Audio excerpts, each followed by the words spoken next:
Hello everybody and welcome back to my channel. My name's Laura. For those of you who don't know me, I'm a psychic medium here on YouTube. Today we are going to talk about 11 rituals that you can do on the full moon to maximize its magical healing potential. Number 1, you can take a ritual bath or shower and make this a really intentional practice where you actually clean your bathroom ahead of time and like go all out here. I'm talking candles, I'm talking flower petals, your most luxurious bath bombs and oils and face masks.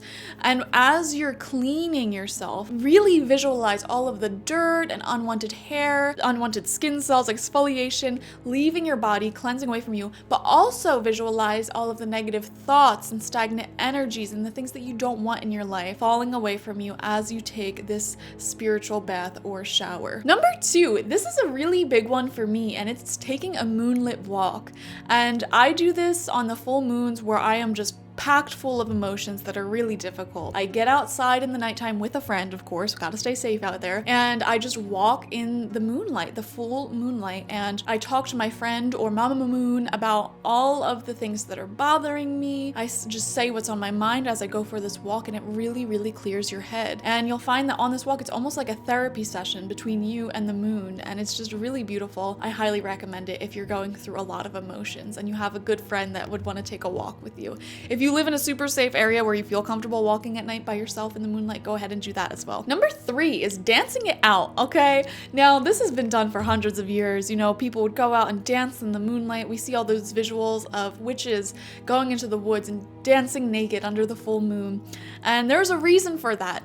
Dancing is a form of physical release. And as we know, the full moon is all about release and manifestation simultaneously. And so when you're dancing, it's like you're releasing all of your inhibitions. You're releasing a lot of built up physical stress and energy. It's just like you become one with the music and you let go. So whether you go out clubbing or you get into fancy clothes and do a really fancy ballroom dancing, or even if you just stay in your jams and dance by yourself when no one's looking, become one with that music, dance and free up, loosen your body, engage in your solar plexus chakra, and just dance all of your struggles and all of your problems right away. Number 4, clean. One of my favorite full moon and new moon rituals is to actually like physically cleanse my house. I know it sounds boring to some people, but it's really just a reset, you know, cleaning away all of the old dirt that has accumulated from the previous cycle when the moon was waxing, you know, just cleaning all of that away, creating a fresh slate for yourself. But not only are we talking physical cleaning here, I also want to mention spiritual cleaning, cleansing your house energetically with smoke, with bells, with healing frequencies. However you like to spiritually cleanse your house, go ahead and do that. Number 5 is a ritual burn, or a bonfire as it's otherwise called. Now, this is a full moon ritual I don't do every single full moon. I do this whenever I intuitively feel called to do it. And this is where you go out into nature, you create a little bonfire safely, and you burn anything that you feel like needs to be burned, okay? Maybe you have all these old love letters from your ex laying around. Go ahead and do that ritualistic burning, you know? What I personally do, and this might sound a little bit crazy to some people, is I will actually go through all of my old journals, and I only do this like once every few years, guys. I will go through all of my old journals and read them one by one, page by page, and burn them in a fire. And it just really starts a whole brand new cycle in my life every single time. I even go through my old sketches or art ideas that I started and never plan on finishing, burn them too, because they're just laying around collecting dust, right? And I know that sounds a little extreme to some people, but it really does transform, because what this is I am taking all of the time and energy that I spent on those old emotions that I wrote about in my journals and those old situations that I wrote about. I'm burning it in the fire, cleansing it, transforming it, and allowing that energy to come back to me in its purified form. And I noticed every time that I do this, there is huge changes in my life shortly after. It really does feel like a fresh slate is being born, and that energy really does come back to you. I can't even begin to explain the amount of things I manifested by doing ritualistic burns. I did a whole video on this actually, on the power of transformation, on the power of the law of transmutation. So go ahead and check that out. Number 6 is journaling. Ironically, after talking about burning our journals, honestly, journaling is one of those things that I recommend everyone do, not only like all the time, but especially during the full moon, because during full moons, you just get so many insights into your emotions, into what's going on in your life, and journaling out everything that's on your mind, everything that's on your plate, gives you a visual guide to what you're dealing with. And sometimes when I'm journaling, I'll just literally write down everything I'm working with, all the ideas that I have, good, bad, and ugly, and I tend to get insights as I'm journaling. And so it's just a really great way to organize your thoughts and kind of let some of that chaos that's in your mind out onto a piece of paper, and it's just really inspirational if you allow it to be. Number 7 is practicing gratitude. This is something that you should do every single day of your life, but I recommend taking a significant chunk of your time out of the full moon to do a ritualistic gratitude, getting into that energy and just listing off all the things in your life that you're grateful for, big, small, whatever. If you can't find anything to be grateful for, shut up, you're lying. There is always something you can be grateful for. And that is the perfect energy to be in when you're experiencing a full moon, because having the joy of what you already have in the present moment, feeling lucky for what you already have in the present moment, is like the top frequency for manifesting good things in your life. When you allow yourself to feel joy in the present moment, gratitude in the present moment, you are going to attract more situations to you that will bring you joy for this present moment, and your life will elevate. If you want like the number one tip I can give you for raising your vibration in general, it would be gratitude. And when the full moon hits, the energy is at a peak. It's like an insanely accurate time for big manifestations to come through. So you really want to be focusing on that gratitude. Maybe you can incorporate this into your journaling by writing a long list of things to be grateful for.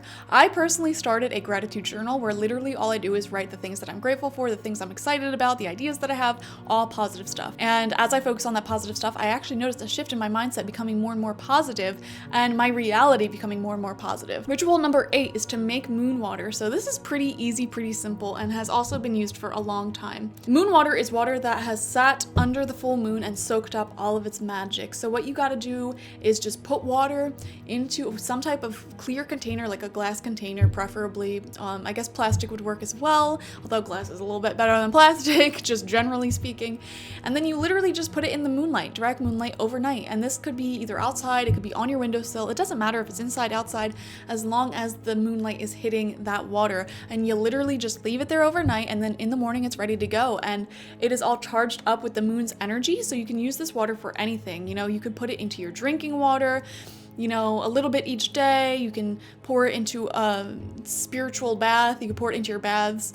You can use it to rinse yourself off. You can use it to water your plants, and all of that magical mood energy is going to be absorbed. Number 9 is to attend or hold a full moon circle, a full moon healing circle. So this can look however you want it to look. It could be you and a couple of friends who are really into, this stuff, coming together, and maybe you share whatever you're going through. It's like a little therapy session with all your friends, and you drink herbal tea, and you might do like a ritualistic burn like we talked about earlier, or you might do yoga together, or whatever. You can design a healing circle to look however you want it to look. Maybe it's literally just you and 2 other friends coming together to celebrate the full moon, have a glass of wine or 2 and just enjoy the evening and talk about what's going on in your lives and where you're at mentally, emotionally, physically, spiritually.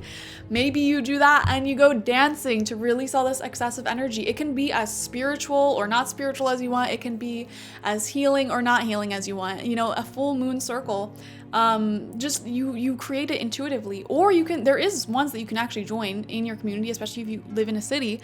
I guarantee you there is full moon circles every full moon. Okay, I know where I live, there's a handful of them that I can attend at any time, big and small, a small intimate one, or a big festival with hundreds of people getting together. And these are spiritual people, like herbalists and witches and crafts people coming together to sell their products and to enjoy different full moon festivities, and it's a really fun time. I would recommend, if you're gonna hold a healing circle, to not invite anyone who just doesn't have the right vibes, or to not invite anyone who, like, I don't know, just makes fun of this kind of stuff. It just ruins it. Number 10 is to meditate. I swear to God, this is my answer to everything. Anytime I make any type of blog or video that involves like 10 ways to blank, meditation is always one of them. And the reason being because meditation is like the best thing that you can do for your mental and spiritual health. I'm not even exaggerating.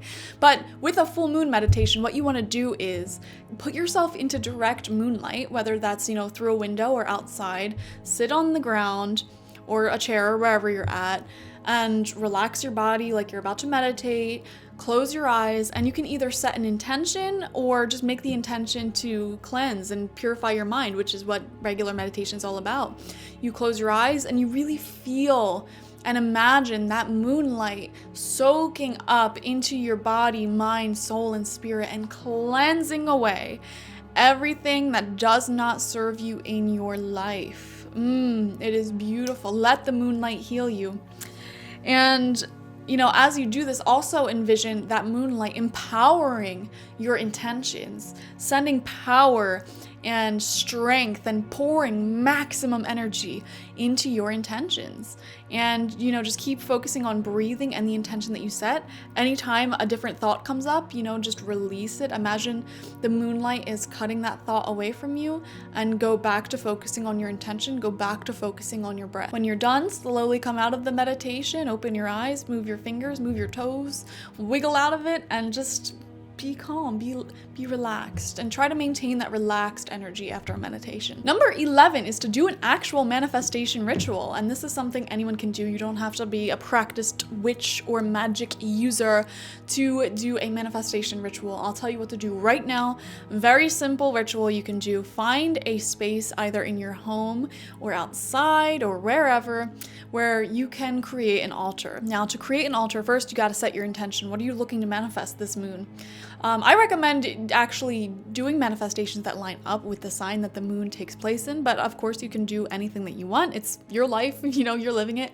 And gather up some ingredients, some plants, some pictures, books, literally anything. It could be anything that carries the frequency of the thing that you're looking to manifest. So, for example, if you're looking to manifest love into your life, you might want to, you know, pull the Lover's Tarot card out, put it on the altar. You might want to collect some pictures of, you know, couples. You might want to collect some red rose petals, pink rose petals, different ingredients that symbolize love and lust and romance, like cinnamon, whatever you want, you know, whatever it is, put it on your altar. It can have personal meaning to you. It can have meaning for the entire world. I don't care. You can literally write a little love note, write your intentions onto a piece of paper. You can add anything to this altar, create the altar. And then what you're gonna do is meditate in front of it. Sit down, meditate in front of it, and just visualize the outcome. Visualize what you're looking to manifest super duper strongly, and visualize the full moon strengthening that altar, strengthening your will, strengthening the things that you're imagining, just making sure that you're in the right place. Keep in mind that the full moon is one of the most potent times for manifestation. The bottom line is that there is no right or wrong way to celebrate the full moon. It should be very personal to you. And in fact, I recommend not having a strict set of rituals that you do every single full moon. Rather, what you should do is listen intuitively to what you need that full moon. For example, on one full moon, you might really feel like you need to go out and dance and celebrate with really close loved ones who are super emotionally mature and into the full moon and all that. Whereas on another full moon, you might feel like you just need to stay in and clean and catch up and meditate and make some moon water and kind of recuperate your energies. And on another full moon, you might feel like you need to, you know, go for a healing walk and really journal things out and get things off your mind. Every full moon is going to be different, and you really have to listen to your intuition. What I recommend not doing is overbooking your schedule every single minute of the day. I don't recommend having any really hard and deep discussions. Add your own rituals down below. What are some things that you like to do on full moons? Which one of these rituals do you think you'll be incorporating this next full moon or in the future in general? Just comment your thoughts and feelings and ideas down below. I would love to hear some of your ideas, especially because I just love getting more ideas up in my brain and sharing them with all you and each other and having a little community feel here, so go ahead and do that. And of course, if you have not already, go ahead and subscribe to the channel, like this video to help a gal out. And if you want to actually read this video, I did write a blog post called 11 Rituals to Do on the Full Moon. I'll link that in the description as well as the comment section if you want to check it out. Thank you guys for joining. Bye.